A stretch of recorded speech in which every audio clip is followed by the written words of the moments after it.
Crows Live coming to you from the Adelaide Oval, and of course Source a great win today. Yeah, really good start to the year, Bix. Obviously there's been a lot of positive news coming out of pre-season, and you're always, I guess, a little bit unsure until you get into it, but yeah, great to get validation. Okay, let's go straight down to the rooms because we've got a very special guest down there. Taylor Walker is joining us. Tex, well done. A really nice start to the year.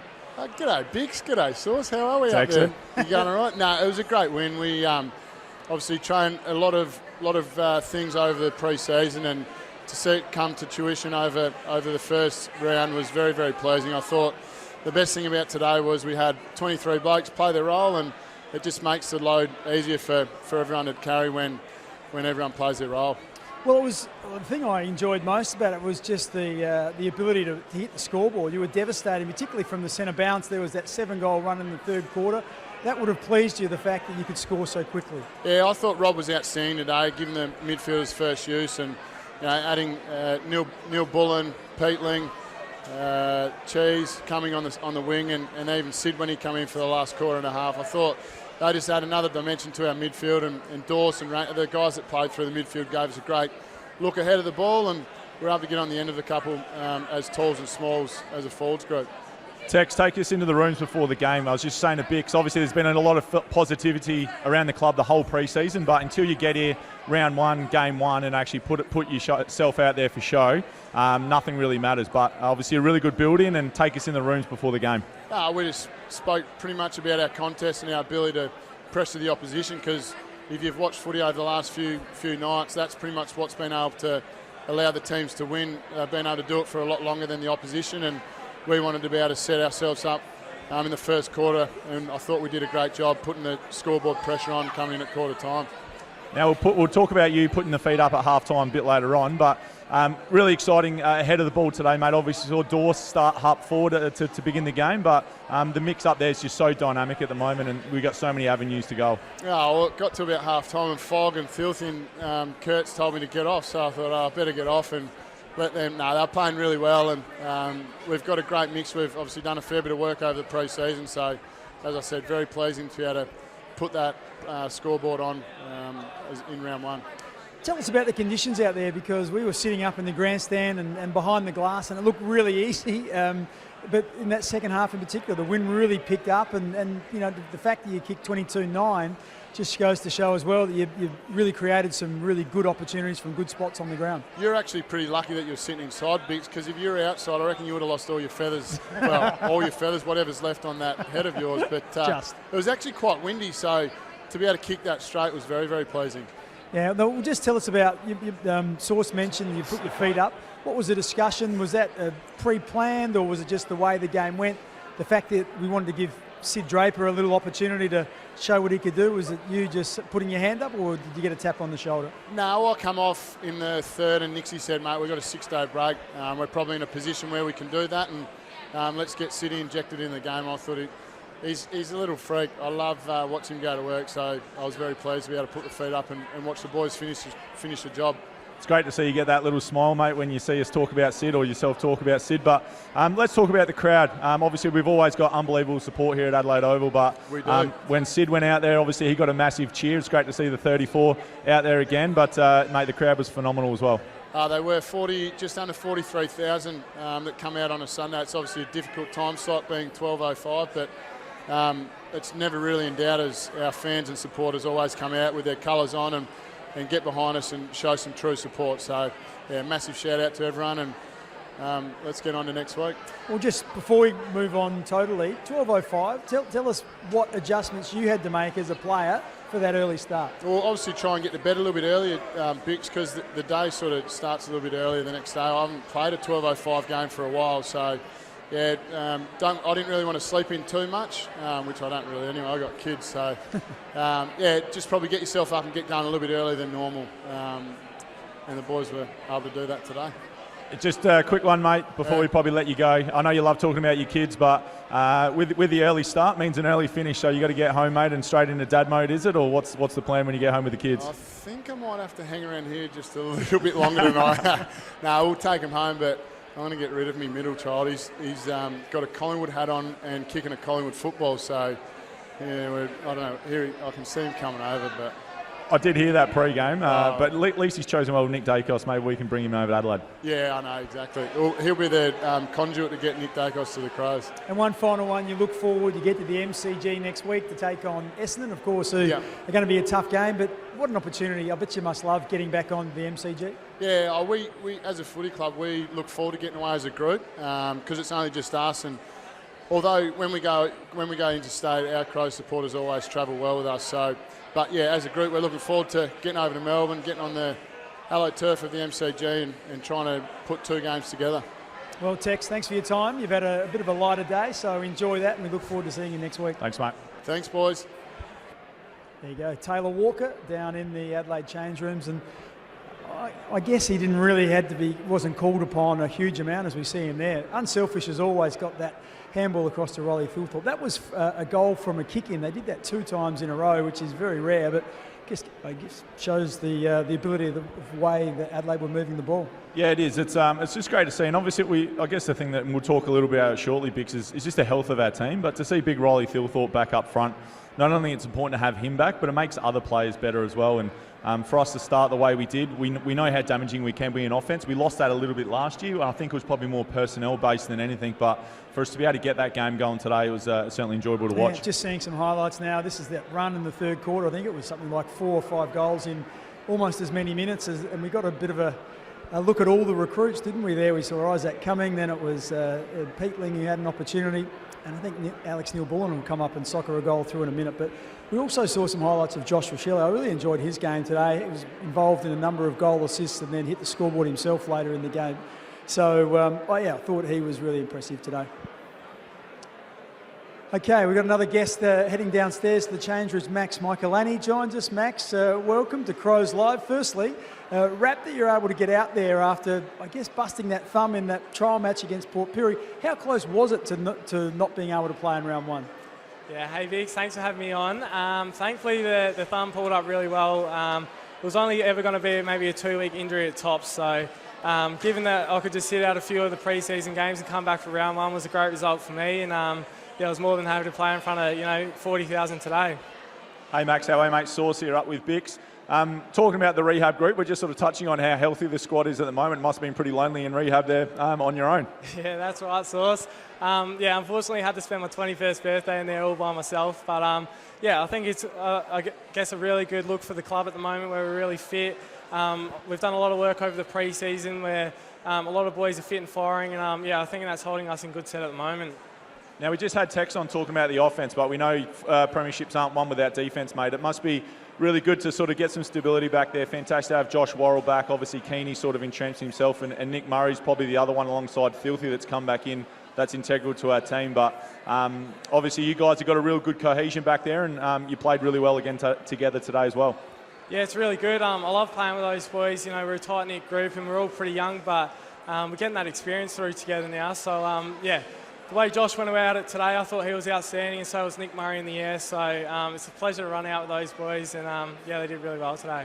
I want to ask you about another player, and that's Wayne Miller, who of course played his 100th game today, and he's had such a wretched run with injury, with that patella tendon with his knee.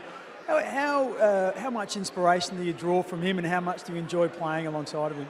Oh yeah, a lot. His story's really, really good. He's had his hardships and he's come back and he's bounced back and played really well today. So I was really proud to run out with him today after a year on the sidelines, to play his 100th game today and go about it the way he did. It was first class, and I love playing alongside him, and I love him off the field as well. Now, Max, we've seen the recruits that have come in, obviously the 3, I guess, players that are coming from trade, and obviously Sid Draper as well. What sort of impact have they had on the group? We know, we hear a lot around the leadership and all that sort of stuff, but I guess from a player's point of view, what sort of impact have they had?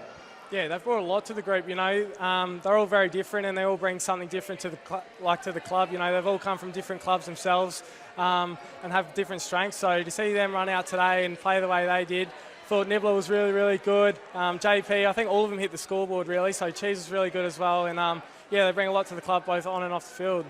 We heard Matthew Nicks talk, particularly the last couple of weeks, about how there's been a real singular focus on this round 1 game against St Kilda. Last year, he talked about embracing the expectations. This year, it was just focused on this opening round game. you must have been jumping out of your skin come this morning to actually get out there and start the season. Yeah, you're always excited come round one, but I think the last couple of years we haven't started the way we wanted to, so to come out today and win in front of 40,000, like I said before, yeah, it was outstanding, and big shout out to the crowd for cheering us on. And of course, the big game next week, you take on Essendon, who played Hawthorn and weren't disgraced. So they've certainly looked, first impression, to have improved. So that's a big challenge to, one, not only play Essendon, but two, to be able to do it at the MCG in a way. And if you're going to play finals, you have to win away games throughout the year. Yeah, that's right. You know, Essendon are a class act, and we're supposed to get our first win away from home next week at the G. Will be, yeah, it'll be a great start to the year, and that's something that we're looking forward to do. Mate, Max, we've got a lot of supporters up here as well. They're obviously listening to you know, us interview as well. Take us inside what Nixie said after the game. Obviously, he would have been pretty happy.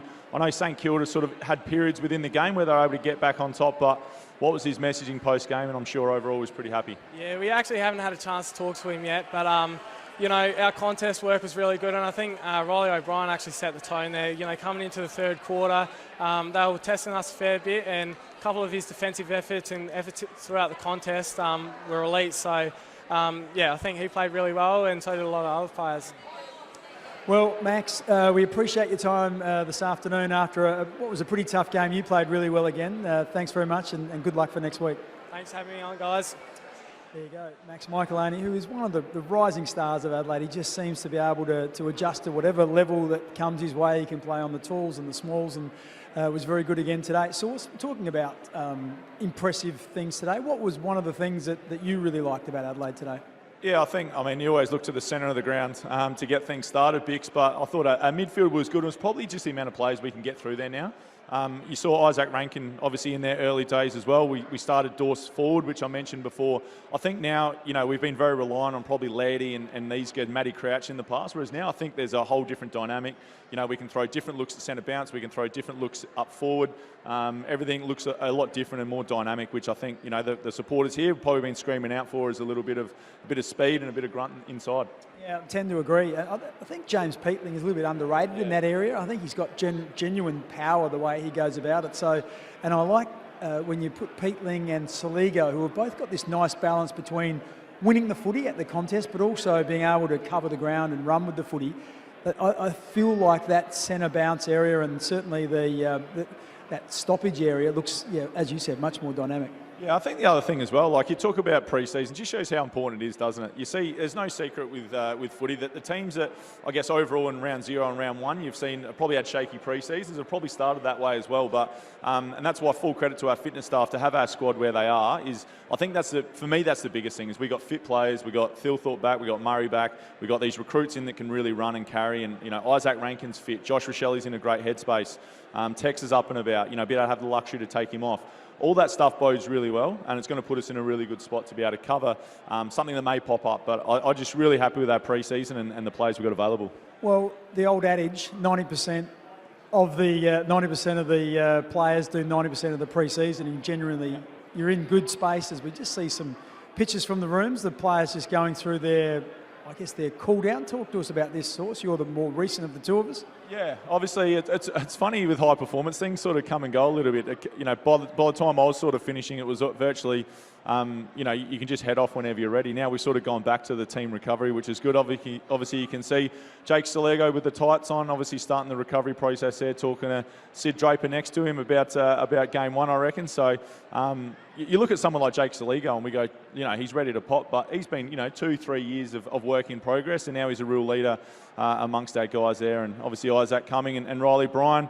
I'm sure Big Bird is pretty sore as well after battling against Big Harry Boyd. So, yeah, obviously really exciting times. Just talk to us about Rowan Marshall, because we didn't really see a lot of him in the ruck. He came in off what was a pretty limited preparation. Were you surprised you didn't see a bit more of him in the ruck? Yeah, I am. And obviously been in the coaching space myself at the moment. It's sort of, do you leave Rowan Marshall in the midfield and then you know, try and fix the forward line, or do you put a band-aid on the forward line and then sort of make do in the ruck? And I think they probably got that wrong today. I think Rowan Marshall's one of the best up-and-coming ruckmen, and you know, probably not up-and-coming, he's probably there now as well, but I think leave him in the ruck, play him in the ruck. And I guess the only other thing is I know he's been a little bit suspect on injury, so maybe there's a little something there, but no, obviously I thought Riley O'Brien competed really well against their two rucks today. Okay, let's head up now to the coach's box, or one of the people we were sitting in the coach's box. He's joining us now down in the change rooms, Nathan Van Berlo. VB, welcome to Crows Live. Thanks for having me to two of my favourites, Bix and Sauce. Hey, as far as coaching efforts go today, it's probably one of the more comfortable days you've had?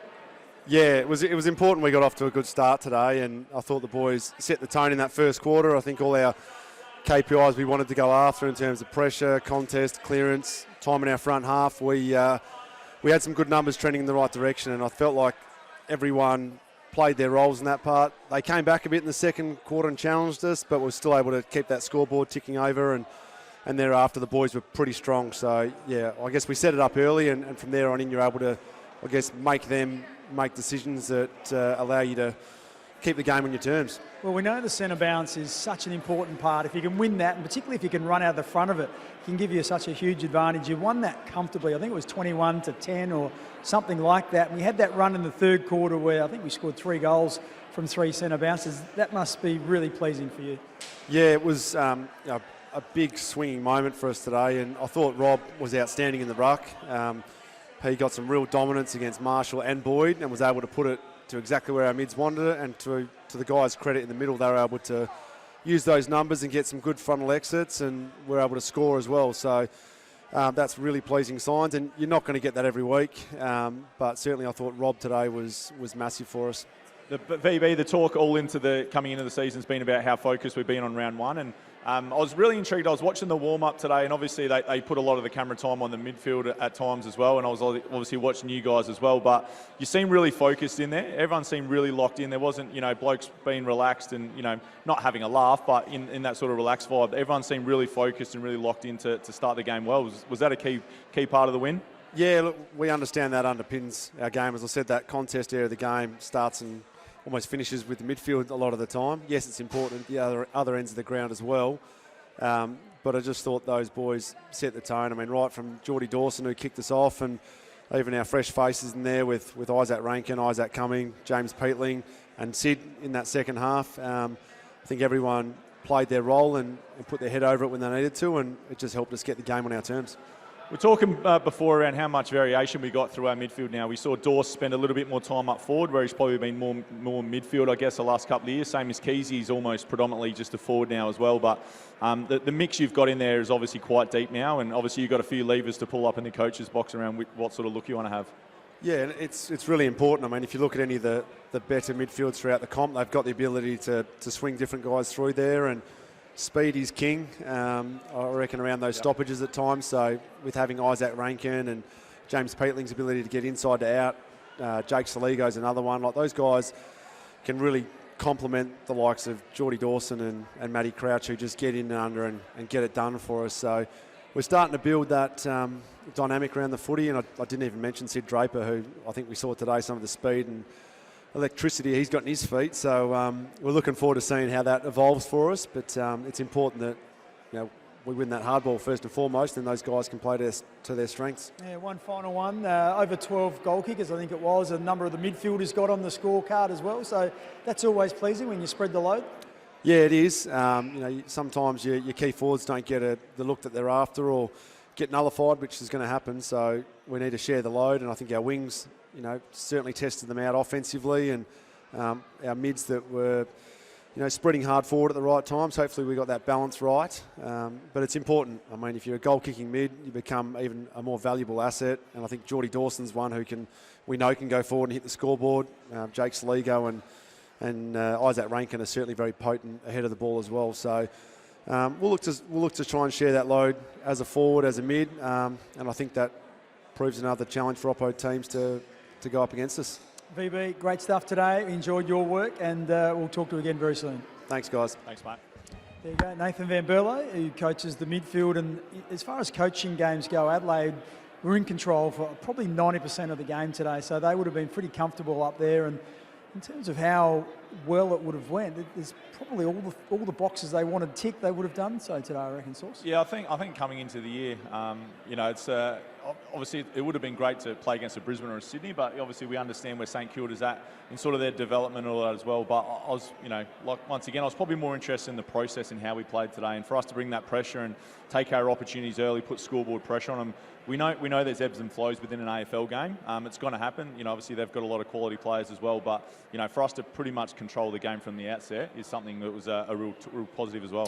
Yeah, I think one of the transformations that's taken place over the last couple of years, and even if you look at the recruits this year, like you bring in Alex Neil-Bullen, who plays that high half forward role. He joins Ben Keys, who plays in a similar role. So you now Isaac Cumming, he kicks a goal in the goal square at one end, and then 1 minute later he's in the goal square at the other end saving a goal. You've got now guys that really cover the ground and give Adelaide a lot of running power, which they probably haven't had in years gone by. Yeah, well, you could hear VB straight away then just acknowledge how important the run is now, so which is going to be really crucial to our success this year. Okay, let's go down to the rooms again. Another young man who did some nice stuff today was Dan Curtin, and he joins us. Dan, welcome to Crows Live. Thanks for having me.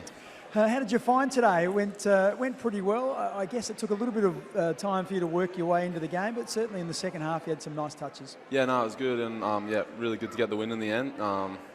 Had some good fun. Hey Dan, Sam Jacobs here, mate. How you going? Take us into your pre-season. We've spoken numerous times about how good the pre-season's been from the players, and I reckon you've probably epitomise that really. I know you've got moved around a little bit in terms of position, but how's that been for you, and how important that's been to obviously set you up for the year? Yeah, really good, and I think for me and everyone today really just showed how good a pre-season everyone had, and everyone really stuck in during the off-season and pre-season, and then it's shown today. Where do you see you playing your best footy going forward? I mean, you mightn't even know the answer to that yourselves, but we've seen you down back last year, debuting down back. We've seen you forward, we've seen you midfield. Where do you see you playing your best footy? I reckon down the track I'd like to see a bit of midfield, but yeah, for now I'm kind of happy just to fill in a spot in the team and do my best to play every week and help the team go forward. Well, one of the things that it's impossible not to notice is how well physically you look. You look like you've developed your upper body, but also you're covering the ground so much better. Do you feel that also? Yeah, I mean, last year I was probably similar weight, around the 102 mark, and I was struggling to run around. Feet were definitely feeling it, but this year, I feel like I'm able to kind of float across the grass a little bit easier. So yeah. Aerially, you've done some nice stuff as well. There was you took 2 marks in a couple of minutes. One was disallowed, but you're happy with the way that you're seeing it and jumping at it around the ground? Yeah, for sure. And I think I can definitely just do that a little bit more up forward. Fly with a bit more freedom. But that'll come as the confidence goes and the games come in. So. Obviously taking a bit of a step in your game, mate. Who's been some players within the playing group that have, that have mentored you, or that have role modelled for you, or you've sort of clung on to and seen how they train and what they do and how they prepare? Yeah, I think definitely with my marking, like when I play wing, Dorse has been someone that's really helped me with that. Coming across the front of the contest, and especially at the beginning of pre-season when I was playing a little bit more mid, he was a huge help. They're then coming down forward, like I got Filth, Fog, Tex, they've all been huge for me. And in terms of my body work and getting better with my forward craft, because obviously last year playing back and then towards the end of the year playing forward, it's all been vaguely new for me, so yeah. Obviously, we saw Sid Draper to debut and unfortunately started as sub, but when we came in, we saw a real excitement, not only within the playing group, but obviously around the stadium with the supporters and all that sort of stuff. And mate, you're going to play a lot of footy with him over your career, but how exciting is it to have this young talent coming through and complementing, your Isaac Rankins and Jordan Dawsons and these types that we got at the top of their game? Oh, it's absolutely awesome. Like, Sid is electric and very, very quick, as I'm sure you've seen. He was able to come on and have an immediate impact, which is what that role's for. So it was really good to see him get out there. And then also the other 3 debutants who debuted for the club, they were all great. Well, Dan, congratulations on the win today, and we thank you for joining us this afternoon. Thanks, guys. Thanks, Dan. There you go, Dan Curtin, one of the young guns for the Adelaide Football Club, who spent a bit of time up forward and, of course, also on the wing, where he got some nice touches as well. Well, that just about wraps it up, Sauce. So just looking at the scorecard, 21-9 at 135, the Adelaide Football Club defeating St Kilda 10-12-72. That's a 63-point margin. What a great way to kick off the year. It's our first Crows Live. We've enjoyed it, and please join in again at our next home game. We'll be doing it all over again. Thanks, Bix. This is our story of our people and our pride. A whole state of us, bound by the game and the colours we wear. We worship the dreamers, the courageous, the magicians, the audacious. Through city laneways, we cross the bridge as one. We are made from South Australia, and this is our place.